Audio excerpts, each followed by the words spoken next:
Shabbat Shalom. I was thinking that in my 39 years in this congregation, Aliana, you are the first bat mitzvah that has ties to Panama. So I began to think about, what do I know about Panama? Well, I know there's a canal there. And I also know that there is a very famous hat, the Panama hat. So I became interested. And I wanted to learn more about why this hat was so famous. Turns out that when the conquistadors came to these shores in the 16th century, they observed the indigenous peoples wearing a woven hat on their heads that was both light and remarkably effective at keeping out the sun, protecting people's heads from sunlight. And in the 19th century, a man by the name of Manuel Alfano came with the idea of creating a whole industry using these hats. And now the business really took off after Teddy Roosevelt visited Panama and was seen in a picture wearing a Panama hat. And from then on, that hat became a must-wear item. But there was a problem with all this. You see, the hat is misnamed because it was actually created in Ecuador. So by rights, it should be called the Ecuadorian hat and not the Panama hat.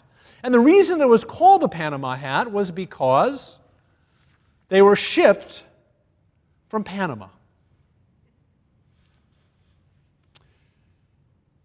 But the process of weaving, the creation of that hat, is actually very much a part of Ecuadorian culture. So as a result, calling these hats anything but an Ecuadorian hat is, I'm afraid, an act of deception.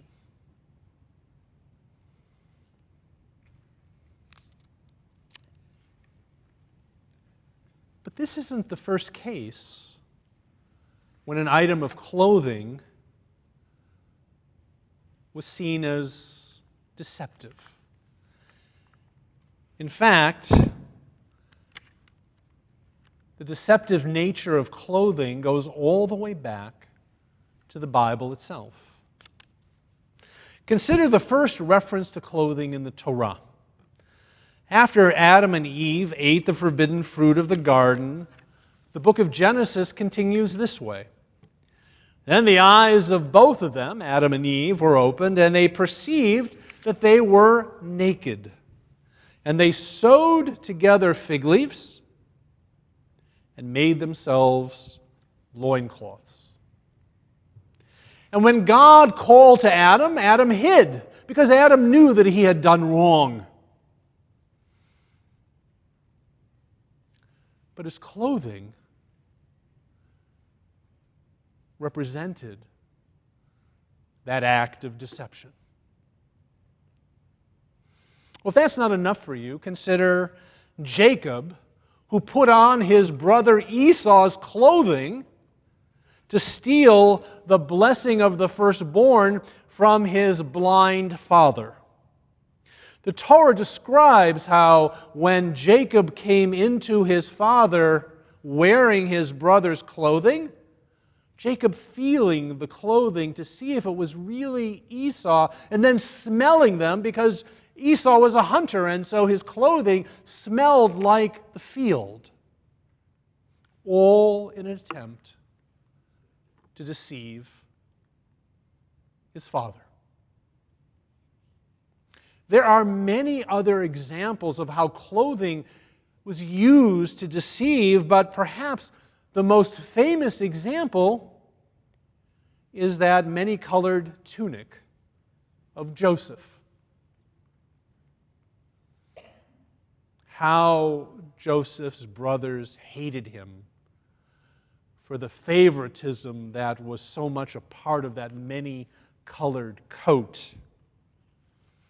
The brothers were so enraged with Joseph that they thought to kill him, but instead chose a more merciful punishment. They sold him into slavery. The Ishmaelites. Thank you very much. But the brothers did something else. They took that coat, that hated coat, they killed a goat, they dipped the coat into the blood of the goat, and then they took the bloody coat back to Jacob, and they held it in front of him, and they said, "Do you recognize this?" All to deceive Jacob and make him believe that his beloved son Joseph was dead.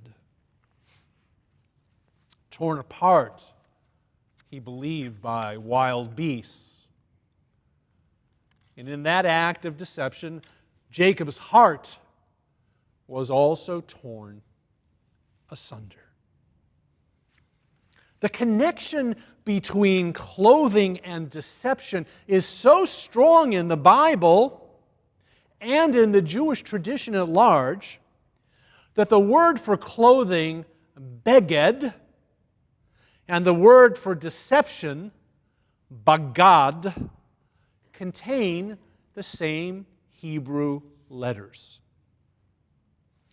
But you know that already. Anyone who has ever stood for the vidui, the ashamnu, would know that. Ashamnu, bagadnu, gazalnu. I have sinned. We have sinned. Bagadnu. We have acted deceitfully. In the same way that we use our clothing as a means of deception, as items that can hide the truth, so too we can create the illusion that we are clothing ourselves with what appears to be the best of intentions, but are not, and with actions that appear to be pure, but are far from it.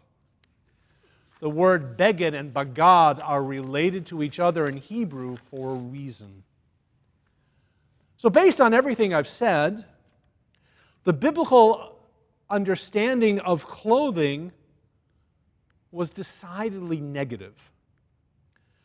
Yet in this week's Torah reading, just as Aliana pointed out, the Torah goes into great detail about the clothing of the high priest, from head to toe. So how is it possible to learn anything positive from the beged, which is associated with bagad?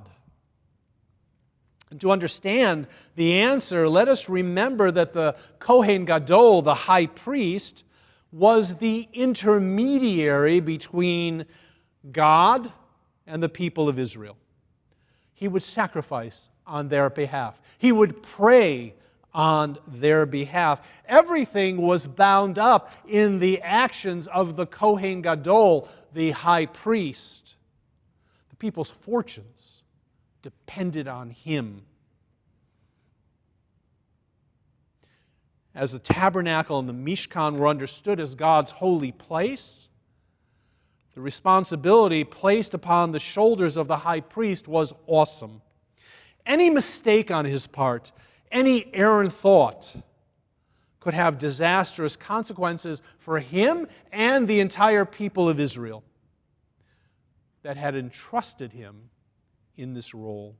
One would think that clothing would be the last thing that the Torah would concern itself with in those holy confines. I believe that in our Torah portion, its words are offering an alternative understanding of clothing in the case of the Kohen Gadol. Up until now, we've only spoken of clothing as a means of deception. But the symbolism of the clothing of the Kohen Gadol reflects something different. Clothing as a means of revealing the best of the Kohen, rather than a vehicle that covers up the worst of him. Here are a few examples. On the head of the Kohen, he wore what was called a mitznefet, a crown-like covering. But as Aliana pointed out, on the golden headpiece were written the words, Kodesh Ladonai, holy to God. No matter what the high priest may have thought of himself, the headpiece was a reminder that this person had the potential of being holy to God. However, that wasn't automatic. He would have to rise to the occasion. He would have to be that person who was truly Kodesh Ladonai. Allowing any unworthy thoughts to enter his mind in that moment would make a mockery of his actions. The mitznefet, this crown piece, challenged the Kohen Gadol to see the holiness implanted within himself, to actualize it, to embrace his role as the one called upon to stand before God on behalf of his people. On the chest of the Kohen Gadol was what was called the choshen, the breastplate with 12 stones representing the 12 tribes of Israel. And in this way, the Kohen Gadol was reminded that he represented each person represented in those stones. His actions were never about him. Not him as an individual, but rather as an emissary of the Jewish people. The breastplate was affixed on his garment with a golden chain on both shoulders to remind him of the weight of leadership, the responsibility that goes into his position. The choshen called upon the Kohen Gadol to embrace his responsibility and to be a person worthy of that exalted goal. On the hem of the garment were bells, what were called rimonim. They were pomegranate-shaped, so that the Kohen Gadol would make a sound when he walked. So that when the Kohen Gadol went into the holiest confines of the Mishkan, when he would actually stand before the Ark of the Covenant, which was the throne of God, when the Kohen Gadol stood before God, he would be announced through the bells, so as to not startle the Holy One, blessed be He, with His presence. The bells are a symbol of civility, of thoughtfulness, not just to God, but a call to be kind to others, to be civil in our language, to be thoughtful. The bells are a reminder that we should also always consider the feelings of those around us, no matter their station in life. In the Jewish tradition, this is called derech eretz, common courtesy. Now, a person in the position of the Kohen Gadol might be given to arrogance. He might believe that the only person's feelings he would have to consider are his own. But the Torah offers a powerful reminder that in the same way that the Kohen Gadol needs to have the awareness to treat God with derech eretz, common courtesy, so too all people. In short, the clothing of the high priest were designed to encourage the wearer to bring out the best of himself. Unlike the fig leaves of Adam and Eve or the coat of Joseph, which were used to deceive the big day kahuna, were designed to inspire the wearer to fulfill the best of himself, to present himself as he can be through those magnificent clothing of the high priest. Now ask any magician, and they will tell you that clothing is vital for the art of illusion, of deception. The card up one's sleeve, the quick change artist. Since the dawn of time, since the earliest books of the Bible, people have used clothing to deceive. In the world in which we live, illusions have gone far beyond our garments, haven't they?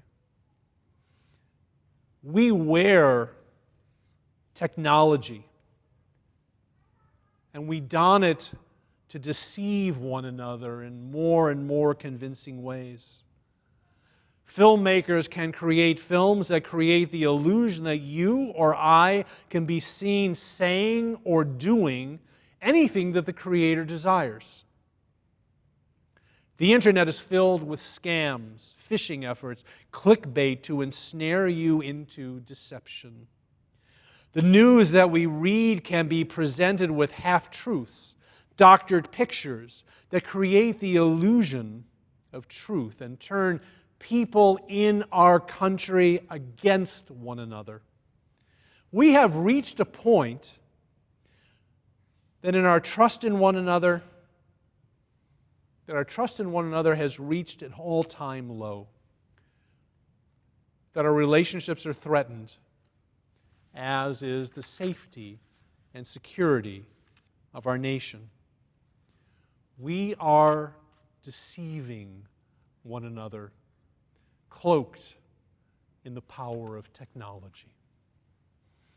Here, I believe, the Torah offers us a different way. You see, in the end, the temple was destroyed in the year 70. And with it, the clothing of the Kohen Gadol. One would think that this would be the end of those garments, but it was not so. The rabbis took them, they placed the crown, the breastplate, the bells, the rimonim, on the Torah itself. The lesson they wanted to teach was that in the same way that the Bigdei Kehunah, the clothing of the priest, had the potential of revealing the best of the Kohen Gadol, the Torah challenges us to do the same. In other words, the Torah calls on us to don a symbolic mitznefet, a symbolic crown, and see ourselves as Kodesh Ladonai, as holy to God, and to fulfill that notion in the way that we live and act. The Torah calls on us to don a figurative choshen, a figurative breastplate, and appreciate our responsibilities not just to ourselves but to one another, beginning with our family, moving to our people, moving to all of humanity. The Torah calls upon us to don the symbolic bells of the rimonim and act towards one another with civility, with derech eretz, to consider the feelings of others in the words that we share, in the everyday actions, to display empathy in the ways that we listen, and to take care in the ways that we judge.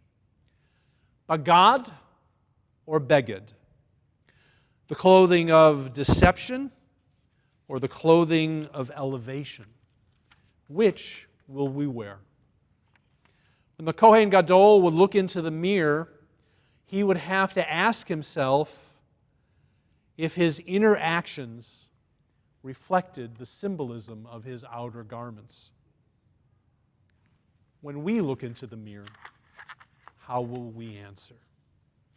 Shabbat Shalom.